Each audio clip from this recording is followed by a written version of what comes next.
పెద్ద దావకానలో పుట్టంగానే అరుపు విని మెరుపులాగా మెరిసిపోయేరా. చెంప మీద ముద్దు పెట్టి గుండెకు హత్తి బిడ్డాని కళ్ళల్లో వెలిగిపోయేరా.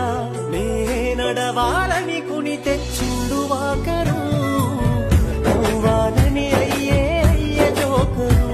నా బాగోగు కోసం తను అయ్యలే బరు, నన్నే గదరా కనిపించే దేవుడు.